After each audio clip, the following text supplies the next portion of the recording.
I'd like to hand it over and hear, who are you? Introduce yourself a little bit. Yeah, well, appreciate it. Thank you again for having me. It's exciting. This is something that I've been thinking about and working on now for like 3+ years in one way or another. A little bit of the origin story of how we got here, I guess. My background comes from investment banking. Started my career at Goldman in New York, working on public-private partnerships, and then transitioned into transportation stadiums. From there, it's really been a career of investment banking, frankly, for about a decade, and realized that I wanted to build something. After walking away from the deal after raising money, it kind of left a little bit of pit in my stomach and started down the path of doing this.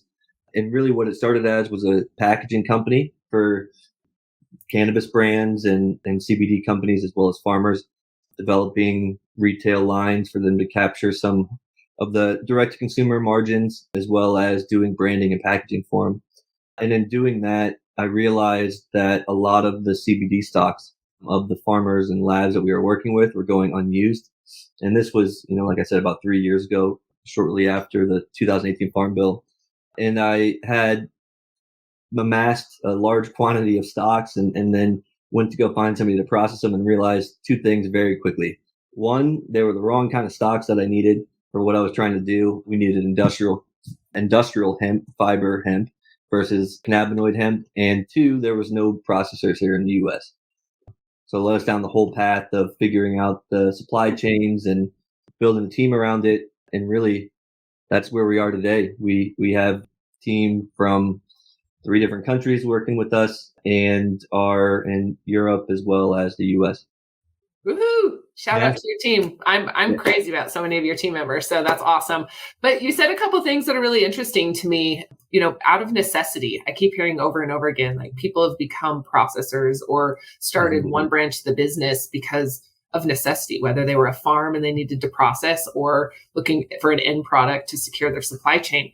Can you talk a little bit about what that journey's been like for you in this transition and figuring out the do's and the don'ts and some maybe those that are doing the same thing as you? What advice do you have of? Yeah, definitely. I think this goes into kind of like, in my opinion, what the really 4 pieces of a successful hemp business today is going to need to be able to raise capital successfully in this market, right? The first, you really are looking at, you need to have a firm agricultural plan. And that's why, one, working with you and Global Hemp Association in the trials is also important. So we start to get a better understanding of the data and how it's going to perform in different soils and climates across the country. And really working with the farmers and developing that network, because for better, for worse, and unfortunately recently in the past with hemp, it's been oftentimes for worse for the farmers. We need to do things differently in how we interact with them. And that means not just making promises of payment and paying, but paying as they do things, right? So they're getting reimbursed and not having to outlay their own money as well as their land and time.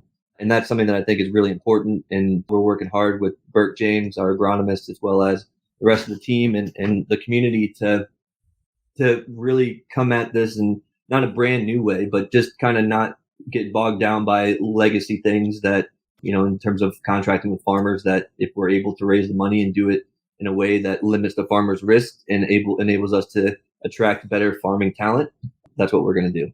So I think the agricultural side is very important. 2 is the infrastructure, right? So the first thing that I wanted to do was just find somebody to process it and make a product and, sell the fiber. A very naive way to think about it. Now I say it's naive. Back then I didn't think it was. I think today the infrastructure is really an important part, and that's just starting to happen. And there's 2 steps of infrastructure, or really 3. You have the in-field processing, where there's been a lot of innovation. I think still needs to have some. The redding process is something that is not an unknown, but it's an art more than a science. So we need to transition that to data-based solution.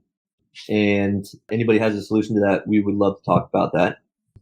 And 2 is the harvesting and how you're going to lay it for redding. Secondary is the decortication, which is what we call tier 1 processing. That's really where initially we were anticipating we could stop and supply the market with that. that's not the case as much.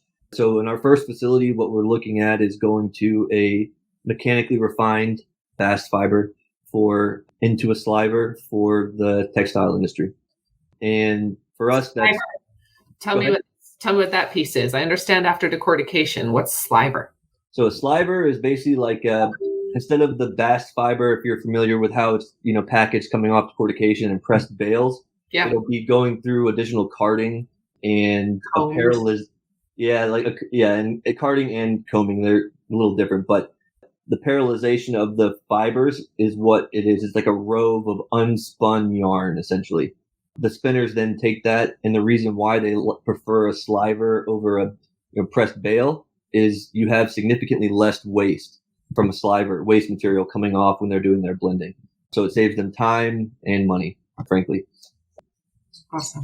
For that, so it's really the infrastructure, agriculture, the two pieces. The third piece is innovation, and that innovation comes in many forms. I think that is really an important piece of this, but that is the challenge. This is almost like a new type of business model. It's not new business model, but for VC it is, right? This is almost like a venture infrastructure play, right? You can't just invest in innovation without investing in the core infrastructure to get to the feedstock that you need. I think that right there is a conversation that we see a lot of people that want to bring capital in, but they want to bring capital in after this first infrastructure piece has been built out, and understanding that we only have a few years to stay ahead of the game, and before too long there'll be lots of other people doing this, and so now really is that opportunity, but the initial capital that's needed to build that to secure the supply chain.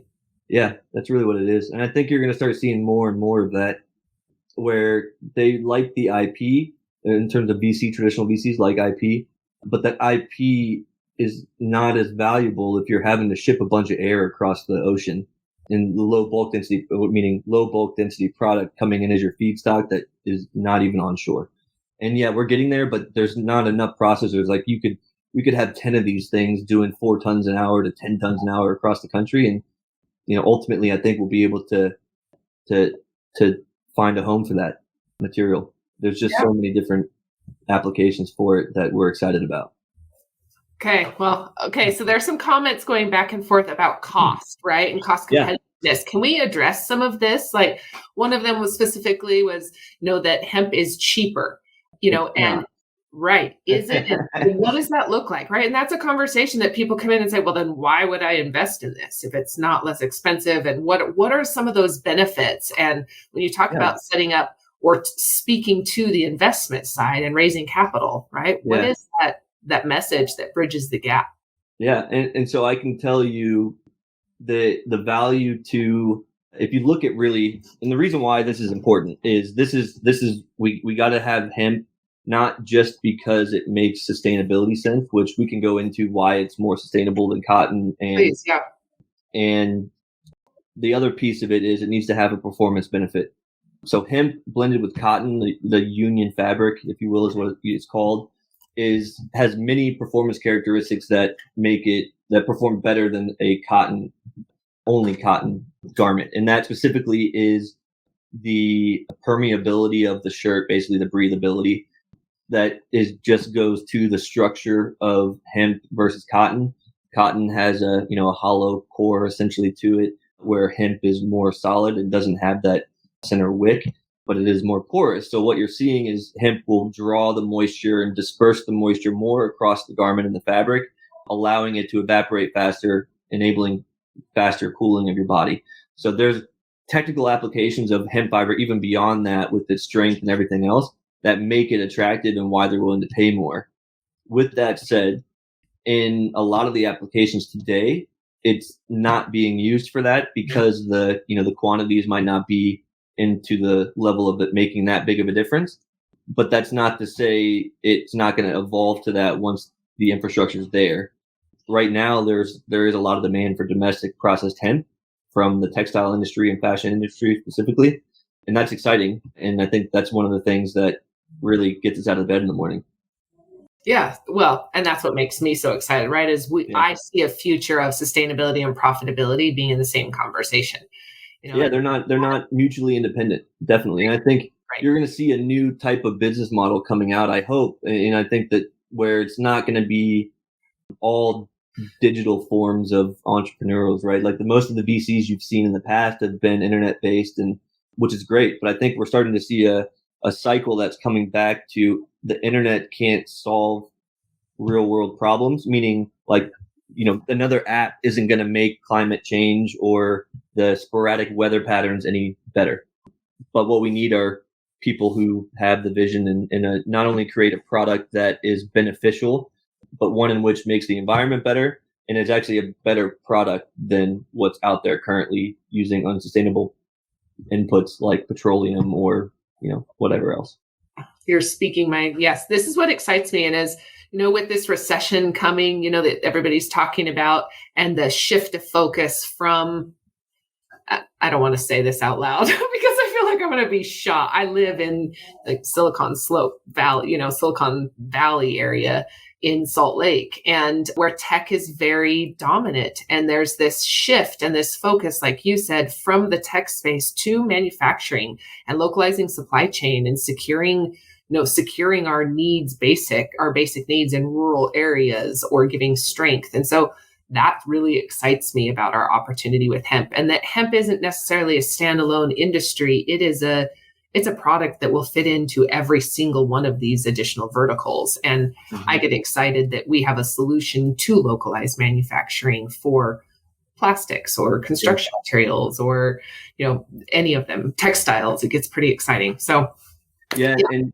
actually, Bruce, I think, had a question about lignin first, the ribbon decortication, and it fits right into this. I am familiar with them, but we've been so focused on sort of our product line and ensuring that we're getting that to market that we haven't dug that deeply into it. But what I will say is I'm very excited for things like this to come, because like you were mentioning, there's a lot of different applications.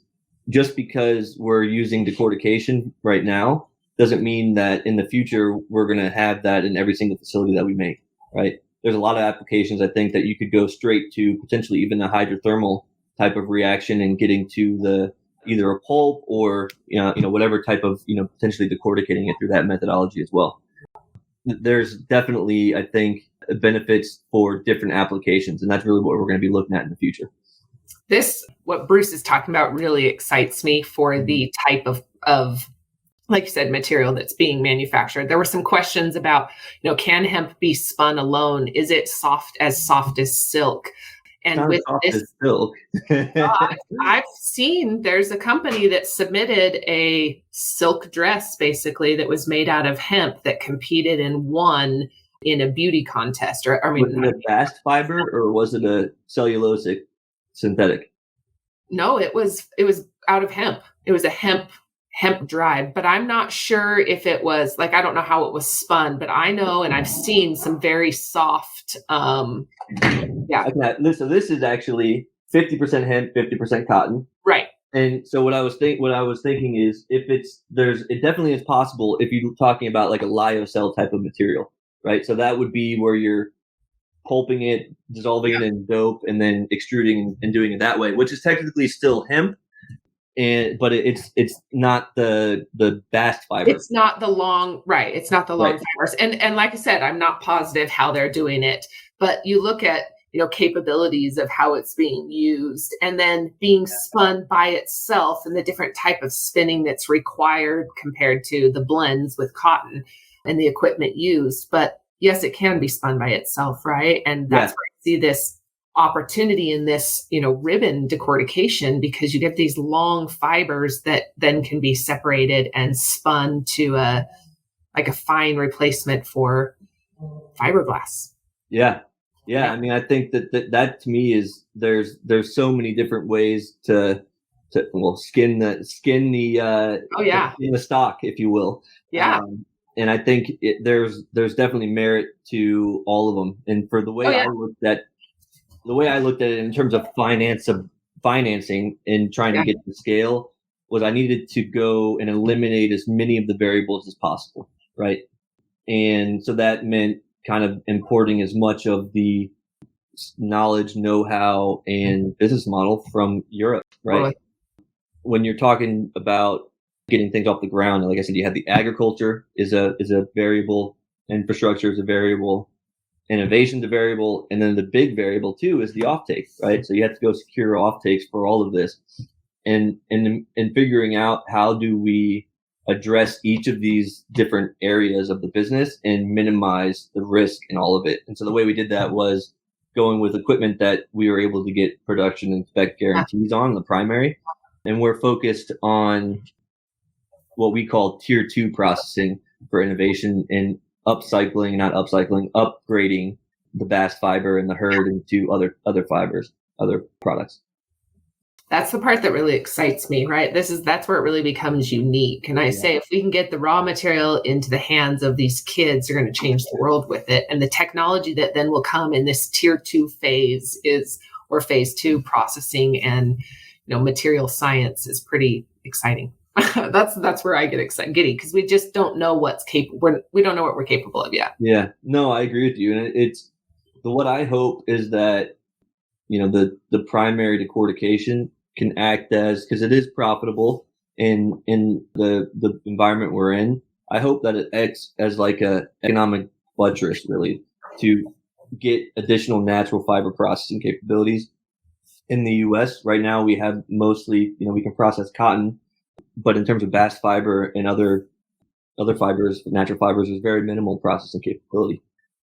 And I hope that hemp can act as the sort of economic buttress to help other things come to market as well. I really believe in hemp's values. Obviously, we're starting with hemp, right? But that doesn't mean that there aren't other fibers that are going to be applicable and noteworthy to blend in eventually.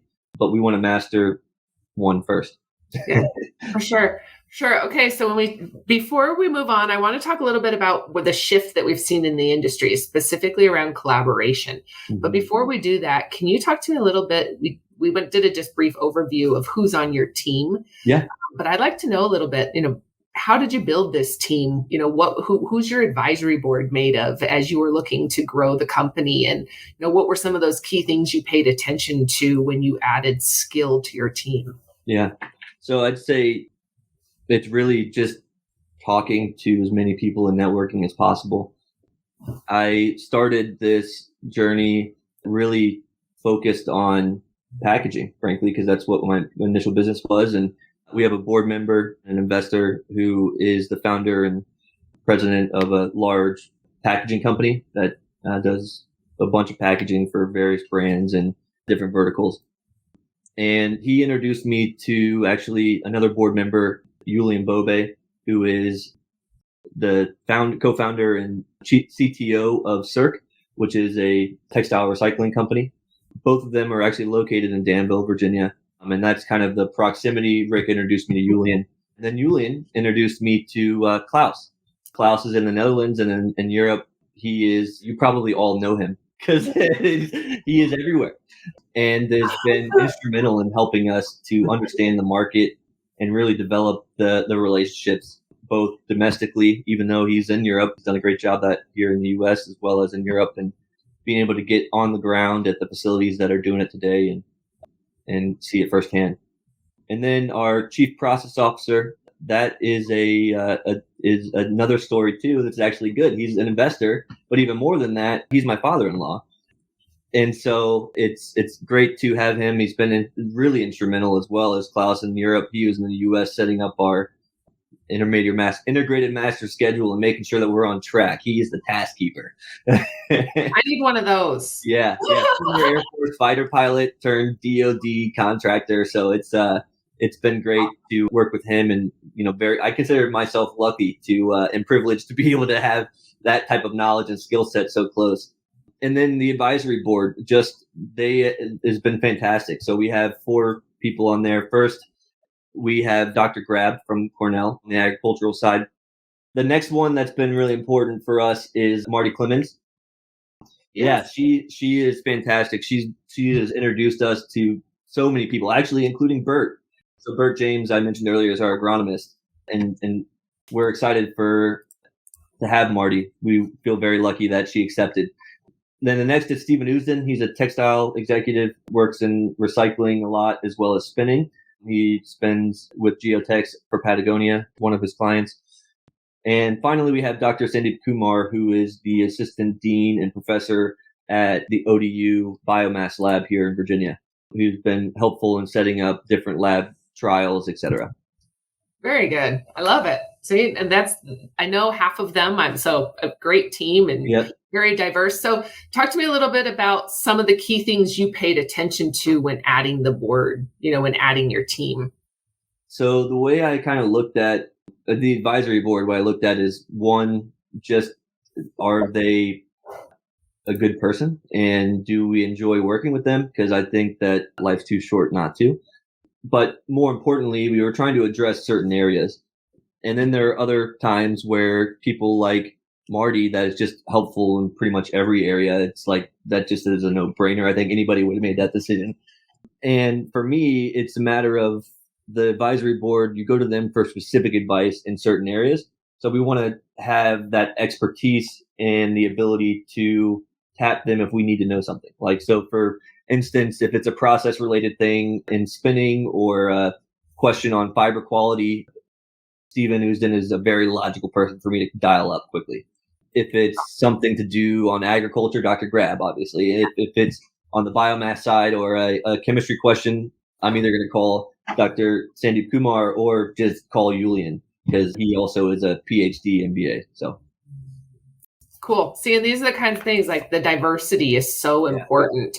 And it's something that I often have this conversation when people ask me or start to tell me about their business plan and they're missing an entire piece of agriculture or the processing, the first phase processing.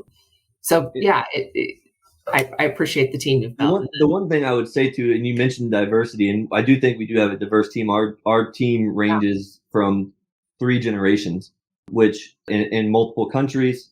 And so we're excited about that. I do think that we are really excited to be able to add more to the team. And I think that's something that is really important in developing this industry is that you have all these different viewpoints. And I know that sounds like a case talking point, but it's really not because you look at the different perspectives that everybody has and none of them are going to be perfect, but you combine them all together and they're going to be better than the individual. I mean, you can only get that from having a true diversity in your team of all backgrounds. Right. So I saw a question come up earlier that I wanted to ask. Who are your end consumers? End consumers. Okay. So we are technically an intermediate good.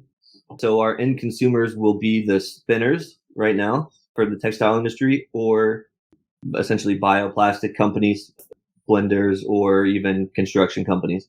Manufacturers, that's right. Processors, people that are taking the raw material into that end consumer good. That's right.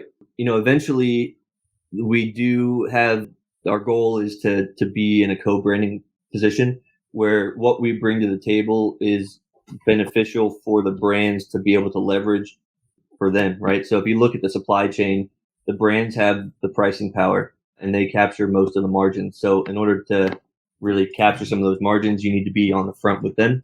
And the way you do that is by developing a unique product. And we all might be making the same type of fiber, but one can be done more sustainably, can be tracked and traced better. There's a lot of different ways to do it, but that's kind of the mentality.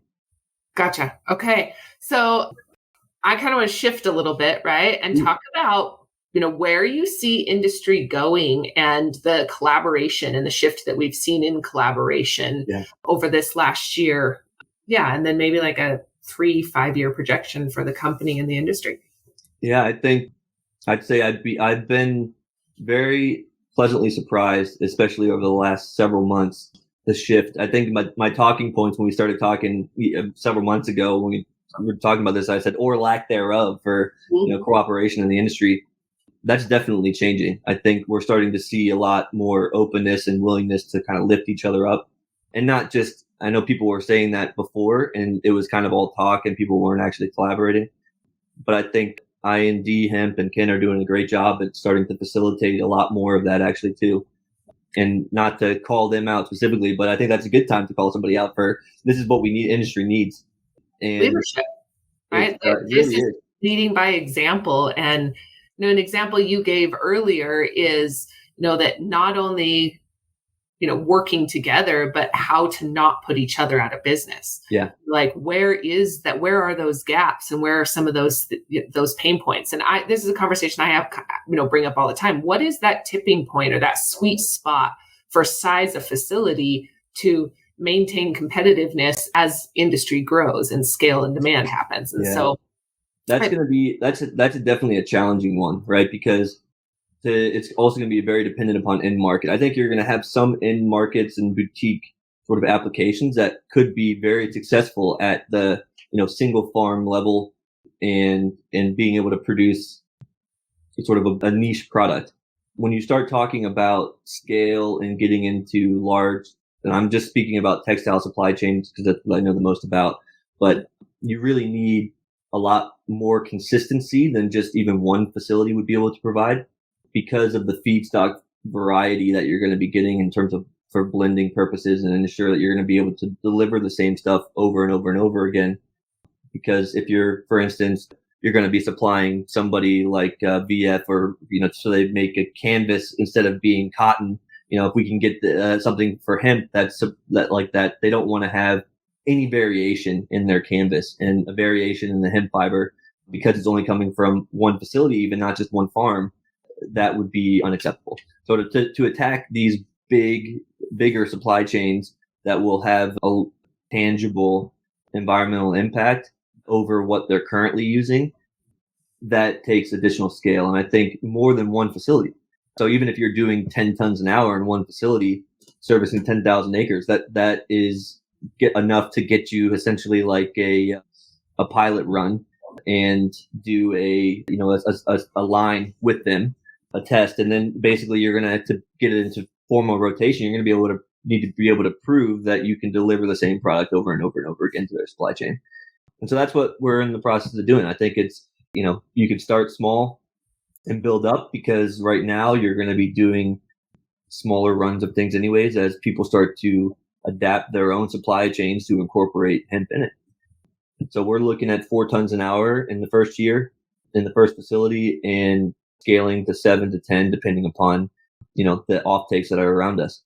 We're excited. We're in. When you say offtakes of the first processing raw material, that then you guys are doing that secondary processing also? That's all in-house. That's all in-house. So when I say offtakes, I mean just what the customers that we're going to be supplying. The goal would be to be in area where the transit's not too far. That's not always possible. We're in the same country. I consider that a win. So yeah, that is a win right now, really. Yeah. Because how many people that are in production are still importing just because of lack of supply, right? Yeah. Yep. Definitely makes a difference. Do you see comments? Ali was asking a question where we see hemp fiber in the textile industry after 5 years. That is an interesting question, because I think we are starting to see a lot more brands pick it up and make explicit reference to hemp and its benefits.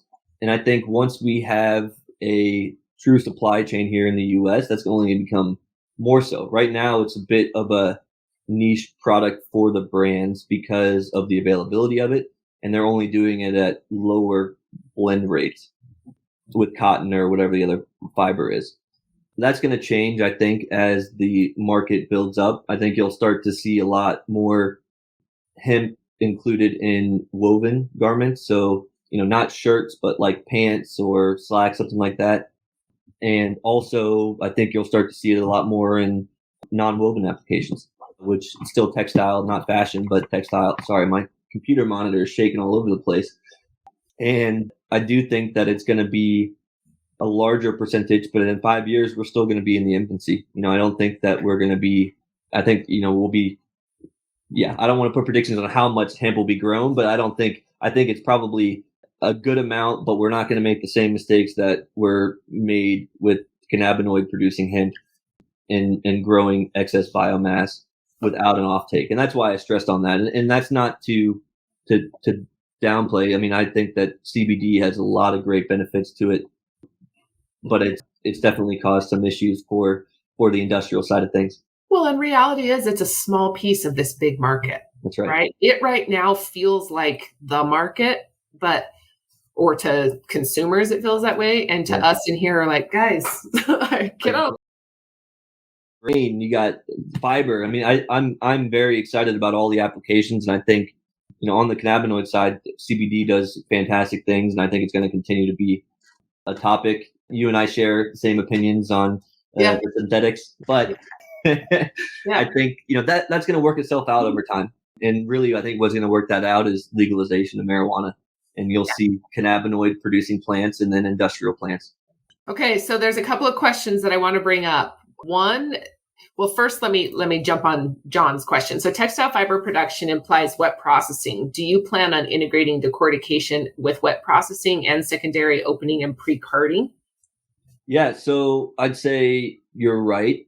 Some textile processing implies wet processing. You are able to produce a textile grade fiber like this fiber and yarn that's 50% hemp, 50% cotton was only mechanically refined, so no wet processing. And for the purposes of sustainability, if we're able to do no wet processing, it's obviously a bit more sustainable. You're using less energy, less water, less waste. But yes, we do have secondary. That's part of the innovation that we're working on. It's a hydrothermal process, and Julian Bobe is on our board of directors, and I'll leave it at that. Cool. Okay, so next one is, the comment about cotton yields and the need to find a substitute, right? And bridging this gap in the textile industry. Can you kind of speak real quick to the, as you are building business, right? And as we're looking to not penetrate, but work with the cotton industry, right? Definitely work with. Yeah. How are you bridging that gap? And what is the conversation? What are the conversations that have been successful to move this forward, so that it isn't a threat or a competition, but instead, where do we find their need? Where have you found their need to collaborate? I think they realize that hemp is going to be around, at least from the conversations I've been having. And it is a lot more receptive than I originally was thinking it would be. They don't necessarily see it as a replacement, but as a complement. Right. And I agree with them. I think that the more we go to natural fiber solutions over dinosaur-based products, petroleum products, the better. And I think that doesn't mean you're going to completely replace petroleum-based products, but it means you need more natural fiber. And cotton isn't the answer for everything, though it is an answer for a lot of things. And it is more sustainable, I think, and that's to be quantified and fully in a life cycle analysis. But if you're looking at growing hemp and growing cotton, you in theory need less pesticides, less water, and everything else. We know that that's the case. To say that it's definite in every area of the country, we just can't do that yet because we don't have the answer yet. But I do think we are seeing a significant no herbicides have been necessary. No pesticides were used this year for us. But, there is fertilizer still being used. So I think it is more sustainable. But in terms of replacing cotton, I don't think it's going to replace it. I think for us, what we see, and ultimately in our second facility, we'd like to be able to include cotton in our repertoire and just in blending. I think for us, that's really the next step because the union fabrics make so much sense. And I think that's what we're going to start seeing. And if we're able to produce that, it will do several things. One, it will enable us to service more markets. Two, it makes our end customers happier because they have less work and less waste. And three, and my big goal, and if you guys are familiar with Eric Henry of TS Designs, he also believes this, and had a call with him last week. If we can get away from the spot market, right, in cotton, it'd be better for everybody. This is going to take a long time. It's not like you can't just go into long-term contracts. I don't want to hear that. No. Well, this is the thing, right? It's true, but this is where reality is in the industry, where we're at, and the hard work that we have to put in, and the people that are behind us, where they're invested. This is not a get-rich-quick scheme. This is a long-term shift. Yeah, definitely. And I think we're talking about how do you win the cotton companies over, and if you look at it, it's one, if you're trying to shift the way you interact with farmers, the first thing that you would want to shift, in my opinion, would be to get away from the spot market for them, because there's a lot of issues and uncertainty and planning, frankly, for them for that. And if we have the right partners that do enough volume and we can get comfortable, we are able to enter into long-term contracts with farmers and with offtakes that would enable us to provide a lot more certainty over 5 years. The financial markets exist so that we can hedge out the cost of inputs and the fluctuations in inputs and outputs. So on the date that everybody signs the contract, they would know what they're going to get. It's going to cost something. It's going to take time, but that's ultimately the goal, is to be able to provide a direct to farmer really relationship that gives them a long-term contract that they be able to build a business around. And that's a long-term goal for us, but something that we're very passionate about. Well, and in the long term, right, it secures your supply chain. It secures that relationship. And this really goes back to less transactional and more relationship. We've got to take care of their needs and make sure that their bottom line and that this crop makes sense for our farmers, right? The way that we're producing, or the volume that we're producing, or what the production is, and paying attention to that it isn't a, hey, go and grow this, and who cares about whether or not you're successful. It's we've got it. So I appreciate that work as well. John made a comment. He said he's well aware of CERC process and wasn't aware that it's commercially tested for controlled degumming. Is it? I can't share just right now. I can't share too much more, but yes, it is. It does work, and degumming as well as going to a dissolving pulp. And awesome. It's just a methodology of what mechanism and how it's done, whether it's in a batch or a continuous fashion. And frankly, I think that's going to be a big differentiator. Awesome. Okay, so Ben, can you please share the yarn count and the strength of the cone that you shared behind you? Yes. Yeah, I definitely can. What I'll do is I'll send over the specs on it. I'm trying to see if it's in here because I don't want to give you guys the wrong one, but it's not. So I'll send you guys over the spec sheet for this.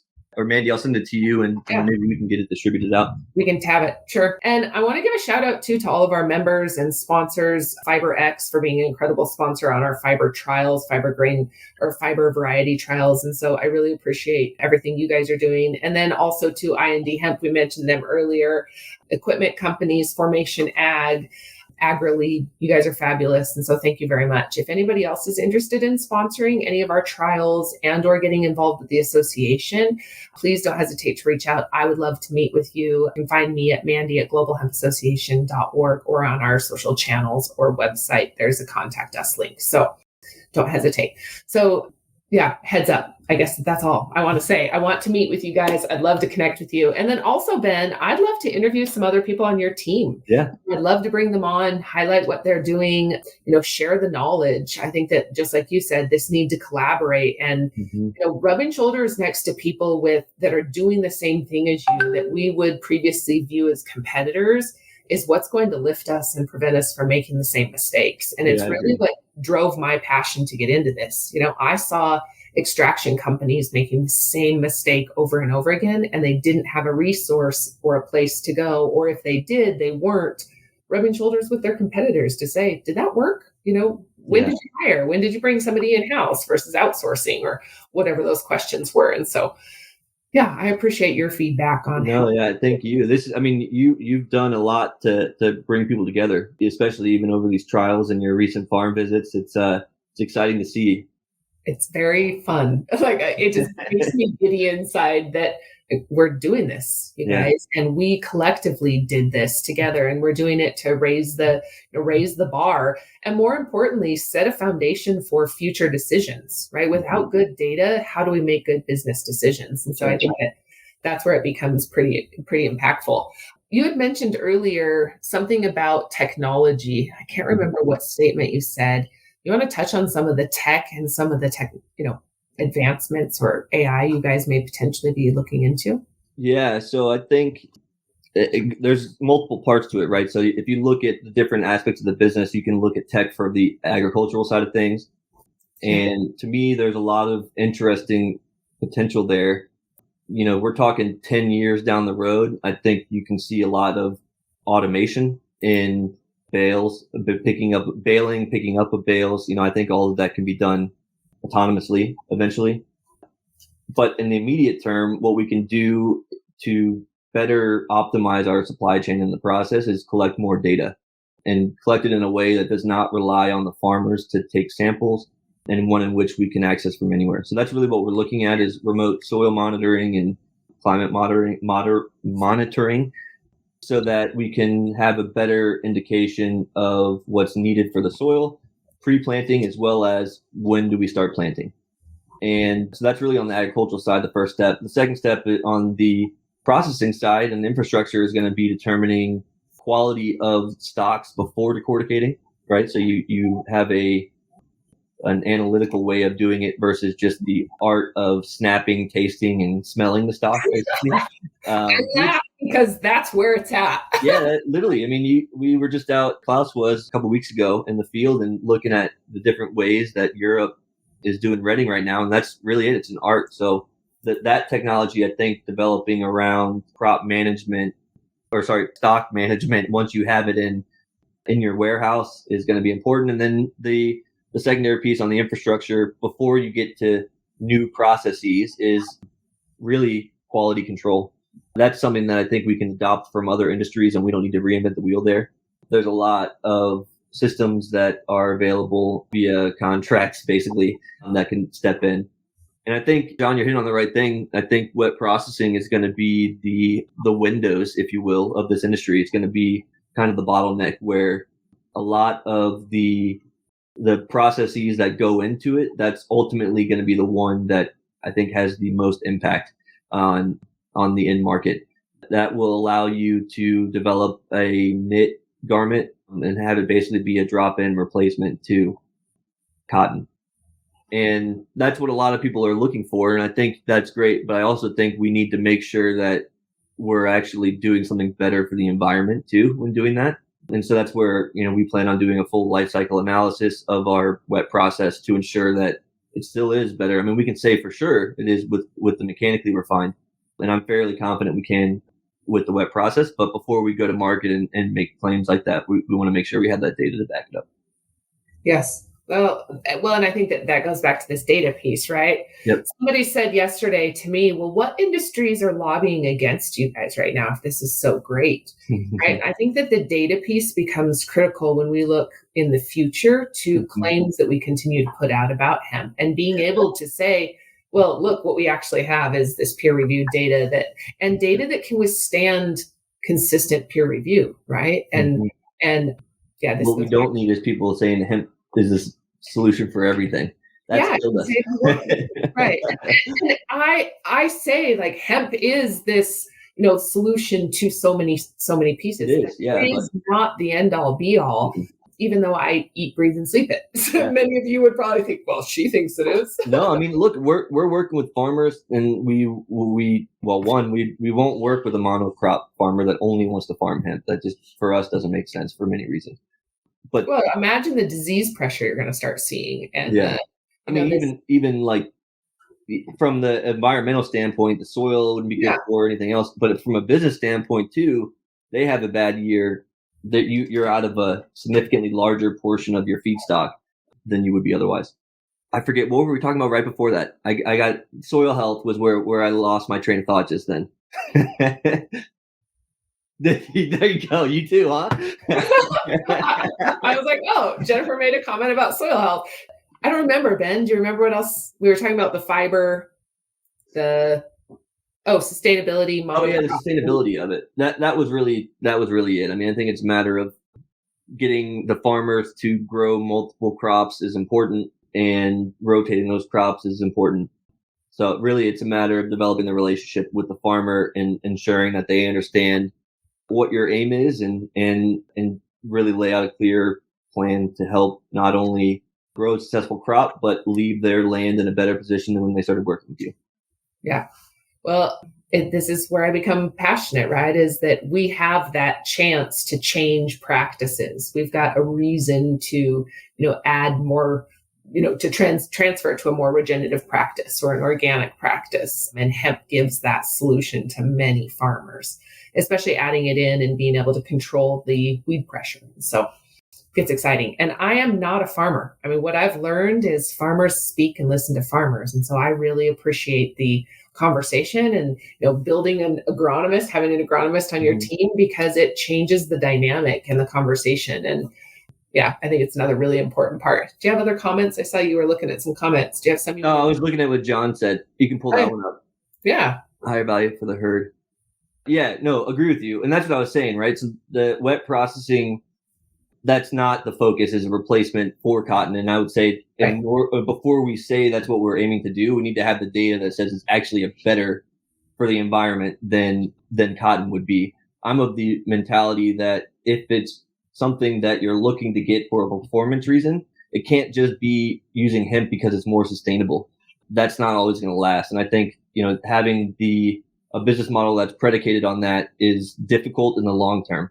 So really, I don't see it as a replacement to cotton at all. I think what we're seeing is there's a lot of different applications that you can use for the CERC IP that you mentioned.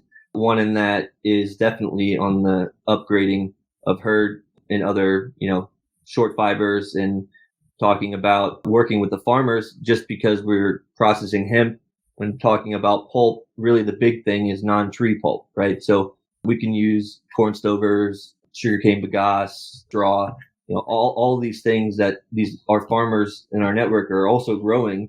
We have the ability to use the leftovers in some instances into a product using that wet process, whether that goes into packaging in a molded pulp format, the easiest application, or going down to a dissolving pulp, or even a powdered cellulose, which has a gazillion different uses, and anywhere from medical to cosmetics to food to anything.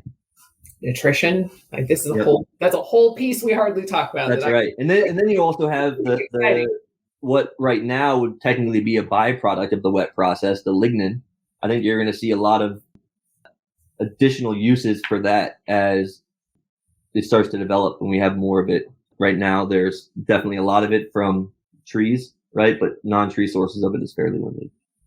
Well, okay. So I'm going to scroll really quick. And I think Klaus was actually on this call. I'm not positive, but I got invited to listen in on some students' presentations from Montana. And one of them had extracted the lignin, put together a business plan for the lignin. And that one it blew my mind. And I didn't realize it was also on the commodity and traded, and then now the number of pastes and glues and sealants that have been created with it, are using lignin. And so, yeah, this is just one more piece of this whole plant that we need to be paying attention to, that gets exciting, especially when it's waste product or a potential, waste material. So, I mean, it's the glue essentially that holds it's the natural polymer that holds the cellulose together in hemp, in any plant. Really, it's what gives it to rigidity. So, I think there's really no waste, at least in our processes. Everything we found, even to the dust, right? We have a home for it. So there's no waste coming out of our facility. And then one last question is, how great is the capital investment to a farmer who incorporates hemp into a rotation? This is probably a major concern and must be addressed to change farmers' practices. Yeah, so I'd say depends who you're working with and what the practices they want you to abide by are. For us right now, the farmers' upfront expenses are the allocation of their land. We're providing seed, and then also, incremental payments as the seed is planted, or they go through and do some maintenance through their fields. So we make multiple payments to the farmers to cover costs because it is a new crop. And in addition to that, in the first couple of years, we're looking and targeting at a net return to the farmer per acre, a guarantee essentially, no matter what happens to the crop. And this is something that I think you'll see evolve over time. But in my opinion, right now, what we need to do is work with farmers that are, one, knowledgeable in farming practices in general, who are open to transitioning to a regenerative model, and three, are willing to allocate some of their prime land to this crop. Yes, it can grow in any land, but for fiber hemp and especially certain uses, there are there are benefits to it being in certain types of soil and certain types of land, and it can have some detrimental impacts if you're in, land that hasn't been tilled in several years or something of that nature. When I say not tilled, that's in the sense of they're not using a regenerative no-till model. That's it just hasn't been planted in years. Okay. Any other questions or advice? I guess anything else you want to touch on, Ben, before we're right at an hour to wrap up? Do you want to add? Yeah, actually, Jennifer had a question following on that. Now, this will be a good way to wrap this up quickly. Yeah. $2,000 to rotate hemp. That is a good question.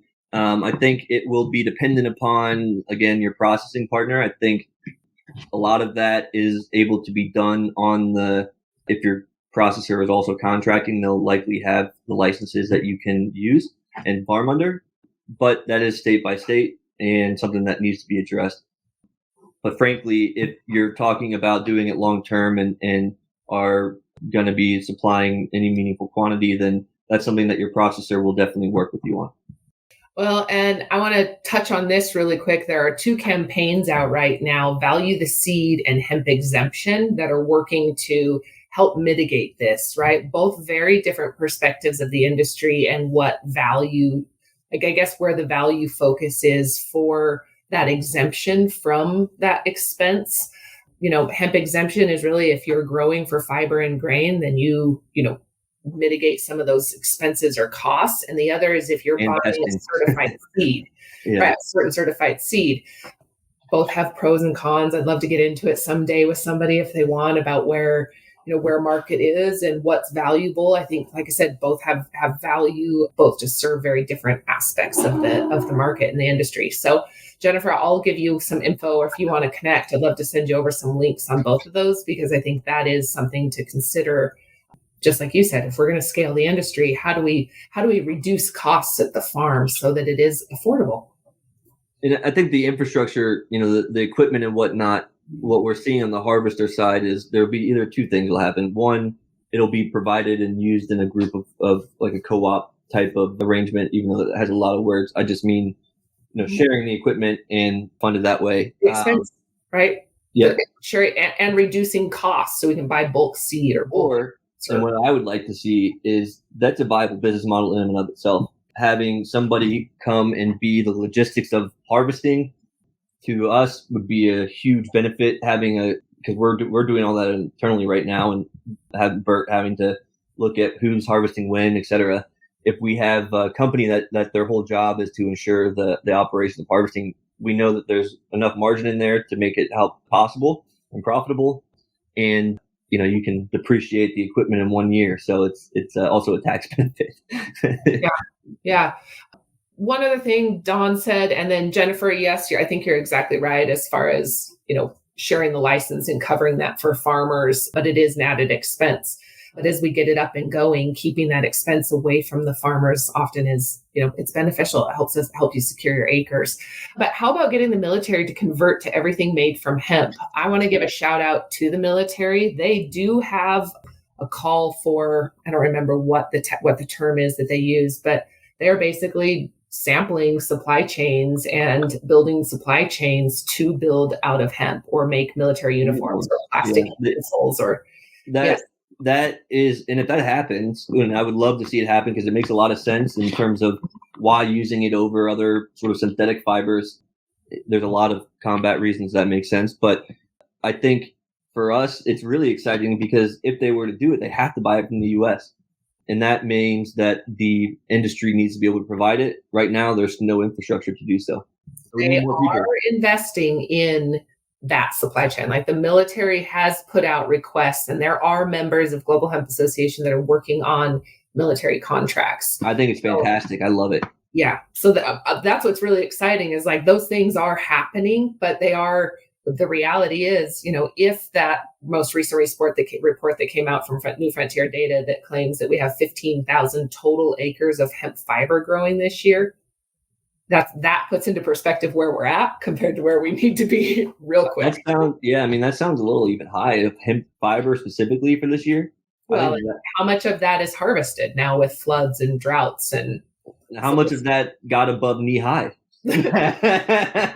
Hey, more than half of our trials. Yeah. Yeah, no, I think I agree. We're very small in terms of the scale. I think I'd love to see us get to, 1 million acres like a lot of people have talked about. I think we're a long way off from that, but that's not a bad thing. I think, the industry's being built up and it's being done in a slow, methodical way. And if we all collaborate, I think it'll be great. Awesome. Jennifer's right. RFI. See, I was going to say that, but Yep. I was going to say RFP too, request for proposals. But anyways, and then I made a comment earlier. Please go to if you are interested in supporting either the association or our trials, any of our research that we're doing, you can go to our friendsofhemp.org website and buy a Friends of Hemp t-shirt. They are made out of hemp. They're 55% hemp and 45% organic cotton. And so go support, wear a t-shirt, post it, share about it, or share it and post about it. And thank you very much. Dave, thank you very much for joining as well today. William, thank you for joining in. And Ben, we'll be in touch. Yeah, please. I was trying to figure out how I can share my email address in the comments, but I couldn't figure it out. That's all right. We can do it right here. In the comments. Let's go ahead and add it. Yep. Ben at fiberx.eco. Again, if there are any other questions, how about Sprint and Boeing? You're speaking my language, Christopher. Oh, it's fiber with a Y. And the millennial thing. fiberx.eco. Dang it, I knew that too. I've got a one-track mind. But Boeing is a perfect product, prospect, especially for biocomposites or that long fiberglass replacement fuels. I'm excited for the natural fiber aspect of the composites as well, especially in automotive and racing for many reasons. I think it's going to have a lot of aerodynamic possibilities with new flex patterns, but more so it'll lead to less red flags because there won't be carbon bits flying everywhere if we can get more natural fiber. Well, I appreciate your time today, and thank you for having me. Oh, yeah, we'll do it again. I would love to continue to have you. We'll highlight what you guys continue to do. And again, if anybody else needs anything, don't hesitate to reach out to either Ben or I, and I'll stick Klaus on them. Yeah, definitely. I think we should talk to Klaus next. He would be fantastic. Listen, I've been trying. This is your call out. We just put you on the spot, Klaus. Yeah, he is extremely knowledgeable, and I think probably knows more people in this industry than anybody. Really? That's awesome. Okay. Well, thank you so much. We'll talk soon. Have a good one. Day, Ben.